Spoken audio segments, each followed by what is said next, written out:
प्रभु में प्रिय भाइयों और बहनों, प्रभु यीशु मसीह के नाम से आप सबकी स्वागत है।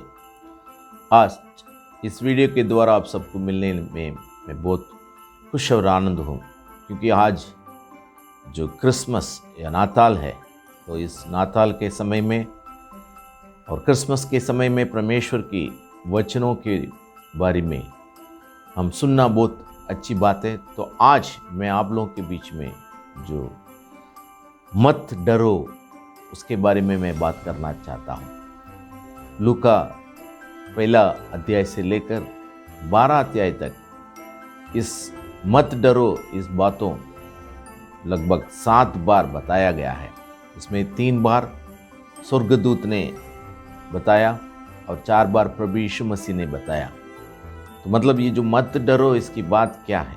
ईश्वर हमारे साथ रहने से हमारे जीवन में सचमुच बहुत बड़ा काम और बहुत बड़ा चमत्कार करता है। क्योंकि बाइबल में हम पढ़ सकते हैं, जो मूसा अपना काम पूरा होने के बाद मर भी गया। जब इज़राइल लोगों को मिस्र से उन्होंने जब लेके आया, तब उनकी रास्ता में ईश्वर ने उनको मदद किया और बहुत अच्छी तरह से उसको लेके आया। तो अभी वो मरने के बाद कैसे इस लोगों को कानान के अंदर प्रवेश करेगा, कैसे ये सब कुछ हो सकती है?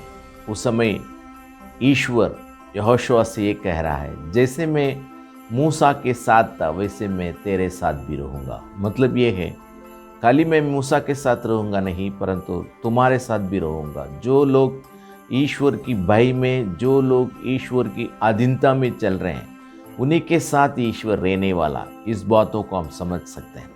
और हम जो यशाया नबी की पुस्तक उसकी 41 और 10 कलम में हम देखेंगे, तो इस बातों को बहुत क्लियर से ईश्वर बता रहा है। क्या बता रहा है? मैं तेरे संग हूँ, तेरे परमेश्वर मैं हूँ, मैं तुझे दृढ़ करूँगा और मैं तुझे सहायता करूँगा और तुझे मैं संभालूंगा या संभाल के रखूँगा करके ईश्वर एक बहुत अच्छा एक सामर्थ्यवान या सामर्थ्य वचनों बता रहा है। इसके बारे में हम समझ सकते हैं। तो इसके हिसाब से हम जो लूक में डरो मत इस बातों को या मत डरो इस बातों को क्या बताना चाहते हैं, तो उसके बारे में हम देखेंगे। तो हमेशा ये जो संदेश देने वाले स्वर्ग की जो दूत रहते हैं, और जो हम उत्पत्ति के पुस्तक में देखेंगे तो इब्राहिम के जीवन में जो दूतों आके उनसे बात किया, उसके बाद में सदोम गोमोरा को लोग नाश किया करके हम जो बाइबल में पढ़ते हैं। वैसे जब भी परमेश्वर की जो दूतों आके संदेशों पहुंचाते हैं, और यहाँ भी हम देखते हैं तो पहली बार लूका उसकी पहला अध्याय 13 कलम में ये लिखा हुआ है। क्या है?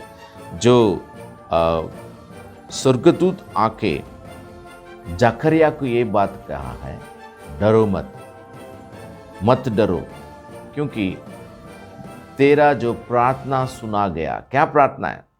उनको बच्चा नहीं थी, उम्र भी बढ़ गया।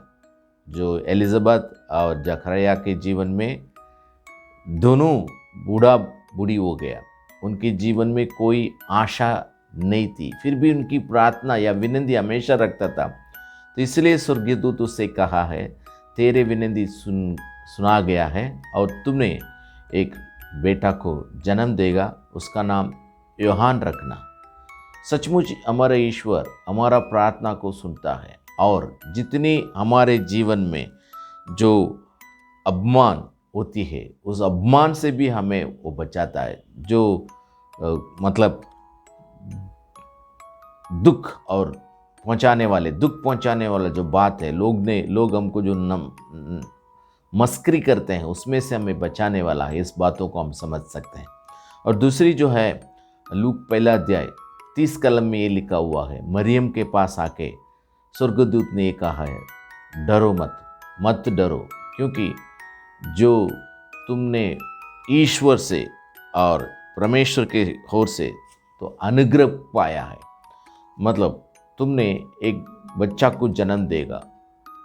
तुम कुंवारी है फिर भी तुम गर्भवती होगा, तुम्हारे द्वारा इस पृथ्वी पर प्रभु यीशु मसीह या मसीह आएगा। इस बातों को एकदम क्लियर बताता है। तो इसका जो मतलब ये होती है, इनके जीवन में जो मर्द या आदमी के बिना औरत कैसे बच्चा को जन्म दे सकती है, तो लोग उनको मस्करी करेंगे, लोग उसको निंदा करेंगे, लोग उसको एकदम नीचे डाल देंगे। फिर भी ईश्वर की जो स्वर्गदूत उससे कहता है, ईश्वर की अनुग्रह तेरे साथ है, इसलिए तुम दूसरे कोई भी बातों को देखे तुम डरना नहीं, तुम्हारे जीवन में मत डरना। इस बातों को स्वर्गदूत ने उनको बताया है।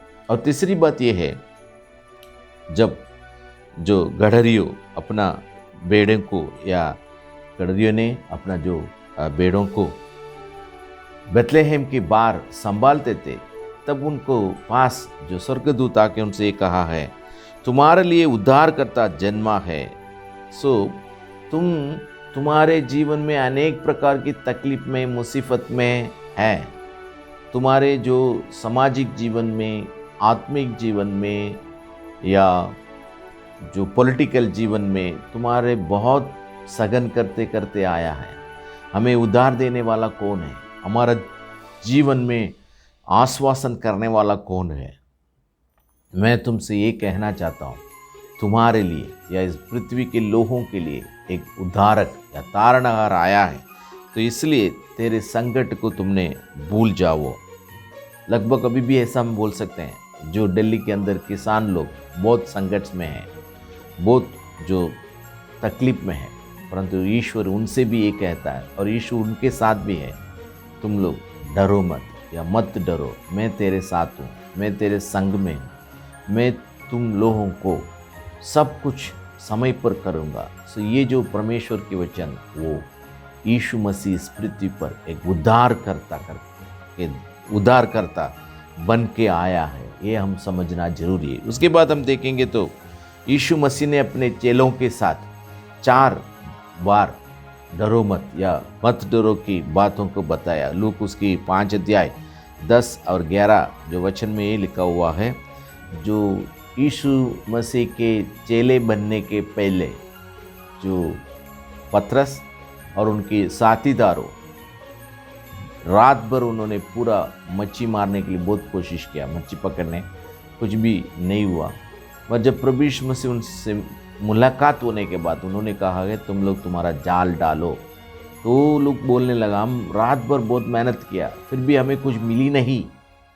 परंतु ईश्वर का नाम या ईश्वर उनके वचनों को सुनकर उनसे बोला है, आपने जो बोल रहे हैं उस विश्वास के साथ ये हम जाल डाल रहे हैं। तो बाइबल में लिखा हुआ है, उन्होंने बहुत मच्छी पकड़ा करके बताया गया और यीशु मसीह को तो उनसे कहा गया, तुम लोग अभी मच्छी मारने वाला है, मैं तुम्हें मनुष्यों को पकड़ने वाला बनाऊंगा करके परमेश्वर कहता है। तो इसमें हम ये देखते हैं, जो कुछ हो गया तो हम बोलते हैं उनका अच्छा किस्मत था इसलिए मिल गया, उसका किस्मत बराबर नहीं, यहाँ जो लिखा है वो बराबर नहीं लिखा करके भी हम बोलते हैं। परंतु यीशु मसीह उसको पलट दिया, वो क्रिस्ती जीवन में आता नहीं। अनेक क्रिस्ती लोग वो किस्मत को विश्वास करते हैं। किस्मत किसके लिए? जो लूटने वाला, जो लुटारा हो, हमारे जो मेहनत को अपनाने वाले, किस्मत बोल के हमको वो लोग लूटना प्रयत्न करते हैं। परंतु प्रभु यीशु मसीह ऐसा नहीं, जो कोई विश्वास करेगा उसकी जीवन में सब कुछ पा सकता है। तो वैसे जो यीशु मसीह के चेले ने विश्वास किया और उनका विश्वास संपूर्णता के साथ आशीर्वाद लाया है, तो जो किस्मत की जो विचार को यीशु मसीह ने दूर कर दिया। उसके बाद हम देखेंगे तो लूका उसके 8 अध्याय 50 कलम में ये लिखा है, याईर करके एक जो ईश्वर का जो विश्वास रखने वाला एक आदमी था, वो जो याहीर ऐसा था, ये आराधना का सरदार था। मतलब उनके द्वारा यहूदी लोगों की आराधना होती थी और आराधना जो स्थल का एक सरदार था। तो उनकी बेटी ने जो बीमार हो गया और उन्होंने यीशु मसीह के पास आकर उसके पैर पकड़ के बोलने लगा, हे यीशु, अब मेरा बेटी को अब बचाना। तो उनका जो धार्मिक या उनकी धर्म यहूदी धर्म है, और उसकी जो विश्वास है यहूदी धर्म के विश्वास से बढ़कर प्रभु यीशु मसीह के ऊपर वो विश्वास करने लगा। तो प्रभु यीशु मसीह भी उनके साथ, मतलब उसके घर जा रहा था उसकी बेटी को मिलने के लिए या उनको अच्छा करने के लिए। तभी जब जाते जाते उसकी बेटी मर गया तो उनको एक संदेश दिया जाता है, गुरुजी को वहाँ तक लेके जाने का ज़रूरत नहीं क्योंकि तेरे बेटी मर गया। उधर यीशु मसीह कहता है, मत डरो, मैं तेरे साथ हूँ, मैं तेरे संग हूँ, मत डरो। तो उसको मत डरो बोल के उनके घर में जा रहा है, बेटी तो मर गया, और यीशु मसीह ने उसकी हाथ पकड़ के उठाकर, उठो, जब वो बेटी उठ गया।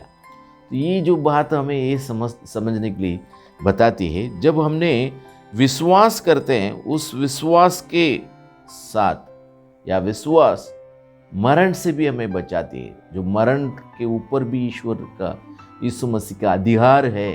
तो ये जो बात हम समझ सकते हैं, मतलब मत डरो, मरण को देख के भी मत डरो, मरण हमें कुछ नहीं करेगा। इस बातों को भी हम समझ सकते हैं। उसके बाद हम देख सकते हैं लूका उसकी 12 अध्याय, सारा 7 कलम में लिखा हुआ है, जो वहाँ भी प्रभु यीशु मसीह ये बात बता रहा है, जो मनुष्यों की डर हमारे जीवन में ना होना चाहिए। जब हम मनुष्यों को डरते हैं, हम हमारे जीवन में सब कुछ खो जाते हैं। मनुष्य इस पृथ्वी पर हमको मार डाल सकता है, परंतु हमको नरक में डालने का अधिकार उन्हीं के पास नहीं। परमेश्वर की वचन कहता है यीशु मसीह के पास नरक में डालने का अधिकार है। तो इसलिए कहता है तुम मनुष्यों के नहीं, परंतु जो तुम्हें नरक में डालने वाला ईश्वर के ऊपर तेरा विश्वास रखो, जो दृढ़ किया है, जो प्रभु अपने ऊपर विश्वास करने वाला व्यक्ति के ऊपर एक दृढ़ किया है, मैं हूँ, तुम किसी का डरने का जरूरत नहीं, मनुष्यों के लिए डरने का जरूरत नहीं। जो पॉलिटिकल रीति से, रिलीजियस रीति से, सोशल रीति से कोई भी तुम्हारे जीवन में प्रॉब्लम आएगा, तकलीफ आएगा, उन तकलीफ को देके, तकलीफ लाने वाला को देके डरने का जरूरत नहीं। मैं तेरे संग हूँ, मैं तेरे साथ हूँ, इसलिए मैं तुम्हें संभालूंगा। दृढ़ करो, मतलब मजबूत हो जाओ। उसके बाद लास्ट में हम देखेंगे तो जो लूका उसकी 12 अध्याय 32 कलम में ये लिखा है, हे छोटे झुंड मत डर, तुम्हारा बाप ईश्वर तुम्हें राज्य देगा करके लिखा हुआ। उसका मतलब ये होता है प्रभु यीशु मसीह हमें एक आश्वासन देता है, हमें एक निश्चित रूप से एक बात कहना चाहता है। वो क्या है? ईश्वर के राज्य में हम भागीदारी हो सकते हैं। भले हम बहुत छोटे झुंड होगा, भले हम बहुत छोटा ग्रुप होगा, परंतु हम ये नहीं समझना हमारा लिए कोई नहीं, हमें बचाने वाला कोई नहीं, हमारा कोई मदद करने वाला कोई नहीं। ऐसा नहीं, परमेश्वर की वचन ये कहता है ईश्वर हमें उनकी स्वर्ग के राज्य में ले जाने वाला है, स्वर्ग की राज्यों की भागीदारी बनाने वाला। तो इसलिए ये कहता है मत डरो, किसी का डरने का जरूरत नहीं। तुम छोटा झुंड है वो भी सोचने का जरूरत नहीं, कुछ भी नहीं। तुम ईश्वर से विनती करो, तेरा विनती सुना जाएगा। तुम अपमान हो गया तो भी उसको मत डरो, क्योंकि ईश्वर की जो कृपा, ईश्वर की दया तेरे साथ है। इसलिए तुझे वो तुमको कोई कुछ नहीं कर सकता, क्योंकि ईश्वर के अनुग्रह तेरे साथ है। और इतना भी नहीं, यीशु मसीह इस पृथ्वी पर उद्धार देने के लिए आया, यीशु मसीह इस पृथ्वी पर तारण करने के लिए आया। वो तारणहार यीशु मसीह के द्वारा हमें स्वर्ग राज्य मिलती है। उस स्वर्ग राज्य की भागीदारी हम बन सकता है। तो इसलिए जो प्रकाशित वाक्य उसके 21 अध्याय 5 कलम में लिखा है, जो लोग डरते हैं वो लोग दूसरा मरण में जाएंगे, वहाँ अग्नि और गंधक रहेगी या नरक में जाएगा करके परमेश्वर के वचन कहता है। और परमेश्वर के वचन ये भी कहता है, माती उसके 28 अध्याय 18 कलम में ये कहता है, मैं मेरे पास आकाश और पृथ्वी पूरा सर्वाधिकार मेरे पास है। और दूसरी बात 20 कलम में ये कहता है, दुनिया के अंत तक मैं तेरे साथ हूँ। तो मेरे प्रिय भाई बहनों, हम किसी बातों को हम डरने का ज़रूरत नहीं, क्योंकि यीशु मसीह इस पृथ्वी पर आया हमारा डर दूर निकाल कर उनकी राज्य की भागीदारी बनाने के लिए। तो हम जो ईश्वर की राज्य की दूर है, भयभीत जीवन जी रहे हैं या डर से जीवन जी रहे हैं, उन लोगों को यीशु मसीह के पास लेके आना जरूरी है। जब हम लेके आएंगे, सचमुच परमेश्वर हमारे जीवन में बहुत बड़ा आशीर्वाद देगा। परमेश्वर हम सबको आशीर्वाद दे। आप सबको इस नाताल की प्रेमी सलाम, आप सबको इस क्रिसमस की ब्लेसिंग हमेशा मैं देता हूँ। परमेश्वर हम सबको आशीर्वाद दे। आमीन। Thank you.